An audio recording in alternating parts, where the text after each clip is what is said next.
बड़े लंबे समय से यह सूचना प्राप्त हो रही थी। भारत के उत्तर पूर्व के राज्यों, विशेषकर मणिपुर के रास्ते राजस्थान में बड़े पैमाने पर अफीम की तस्करी हो रही है तथा खास करके राजस्थान के पश्चिमी क्षेत्रों में अफीम मणिपुर के रास्ते लाई जा रही है। लगातार मिल रही ऐसी सूचनाओं के बाद एएनटीएफ की टीमों ने कमर कसी और 3 बार 10-10 दिनों का कैंप कराया गया एएनटीएफ की विशेष टीमों का मणिपुर में। वहाँ पूरे इलाके का सर्वेक्षण करके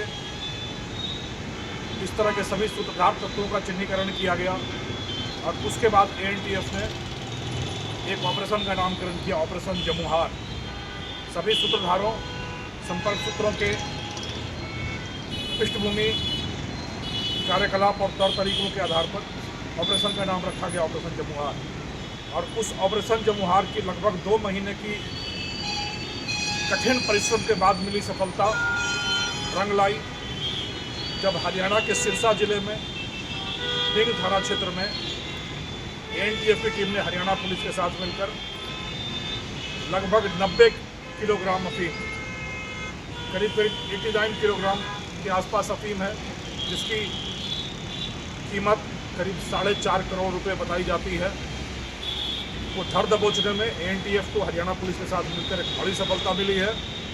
एक मुख्य सूत्रधार और ट्रक पर बैठे तस्कर दोनों को ही पकड़ने में एएनटीएफ को बड़ी सफलता मिली है।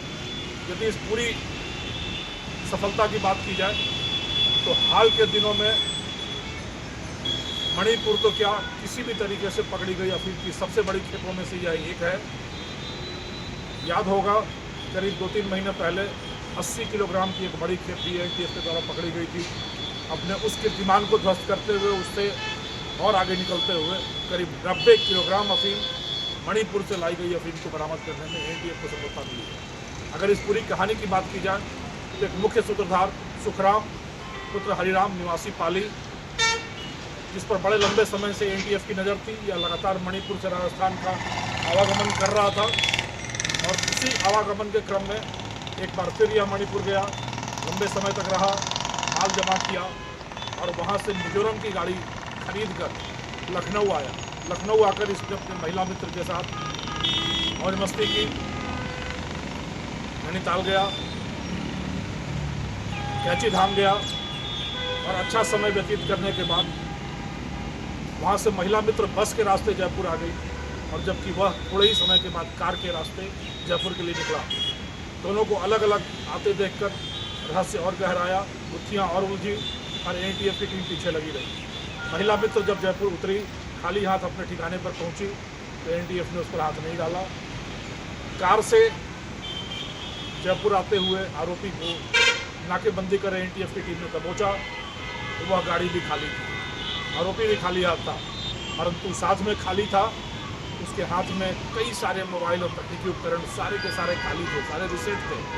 इस रिसेट पे माथा ठनका एएनटीएफ का और अपने तरीके से कार्रवाई की गई तो एक फास्ट टैग का इमेज, फास्ट टैग कार्ड का एक इमेज मिला और वही इमेज इस पूरी पटकथा का सूत्रधार निकला। जब उस फास्ट टैग कार्ड के आधार पर एएनटीएफ ने आगे बढ़ने की कोशिश की तो फास्ट टैग एक ट्रक का पाया गया, जो ट्रक मणिपुर से असम, बंगाल, बिहार, उत्तर प्रदेश के रास्ते हरियाणा की सीमा में दाखिल हुआ। इस सूचना के साथ ही रहस्य गहराता गया, शक पुख्ता होता गया और एएनटीएफ की 3 टीमें गंगानगर, हनुमानगढ़ और नागौर की टीमों को उस ट्रक के पीछे लगा दिया गया। वह ट्रक राजस्थान की सीमा में घुसता और उसके पहले एक मुख्य सूत्रधार का फ़ोन सुखराम के पास आया कि गाड़ी रात तक श्रीनगर पहुंचनी थी पर अब जम्मू में ही रुकेंगे और आगे भी जाएंगे। इस कोड वर्ड का मतलब एएनटीएफ को समझ में नहीं आया और जब सख्ती से पूछताछ की गई तो उस कोड वर्ड का खुलासा हुआ कि श्रीनगर यानी जोधपुर, गाड़ी जोधपुर जानी थी, अब जोधपुर नहीं जाएगी, बीच रास्ते में ही माल का निपटारा किया जाएगा क्योंकि यह शक हो रहा है कि पुलिस पीछे पड़ी है। ऐसे में फिर इस ऑपरेशन को हरियाणा में ही अंजाम देने की परिकल्पना की गई और देर रात लगभग 3:30 बजे पुलिस महानिरीक्षक विकास कुमार ने सिरसा जिले के पुलिस अधीक्षक श्री दीपक सहारण को हिचकते हुए फ़ोन किया रात्रि के 3:30 बजे और सिर्फ 2 रिंग पर सिरसा के पुलिस अधीक्षक दीपक सहारण की सतर्कता और चौकसी का यह आलम था कि सिर्फ 2 रिंग पर उन्होंने फ़ोन उठाया। 5 मिनट के वार्ता के बाद पूरे अभियान को योजनाबद्ध किया गया और एएनटीएफ की वहाँ उपस्थित टीमों के साथ हरियाणा की सिरसा पुलिस ने मिलकर उस ट्रक को ढूंढ निकाला। वह ट्रक भी खाली मिला और उस ट्रक के नीचे एक तहखाने नुमा पूरा कमरा बना था जो लोहे के एंगल से वेल्ड और नट बोल्ट पर कसा हुआ था। जब उस तहखाने को खोला गया तो 95 अलग पोटलियों में लगभग 90 किलो अफीम बरामद हुई और सारी पटकथा के सूत्र से सूत्र जुड़ते गए और करीब 4.5 करोड़ रुपए की अफीम हाल के दिनों में पकड़ी गई सबसे बड़ी खेप एएनटीएफ और हरियाणा पुलिस के हाथ में। इस पटकथा के अन्य नायक भी हैं, जो एक जम्मू में बैठा है, कुछ मणिपुर बैठे हैं, वह सब रडार की जद में है और एएनटीएफ, हरियाणा पुलिस और एनसीबी मिलकर उनके ठिकानों को भी ध्वस्त करने की पूरी योजना बना रही है। इस ऑपरेशन का नाम रखा गया था ऑपरेशन जमुहार, यानी 5 राज्यों में विस्तृत यह ऑपरेशन उन 5 राज्यों के शुरुआती शब्दों से बनाए गए। ज यानी जम्मू, म यानी मणिपुर, उ यानी उत्तर प्रदेश, हा मतलब हरियाणा और र मतलब राजस्थान। इन 5 राज्यों में फैला रहा यह ऑपरेशन। और जमुहार का मतलब होता है कि जहरीली घास जो खाने के योग्य नहीं होती, नुकसान करती है। यह अफीम भी वैसी ही फसल है जो खाने के योग्य नहीं होती, सिर्फ नुकसान करती है। इसलिए इस ऑपरेशन का नाम ऑपरेशन जमुहार रखा गया था।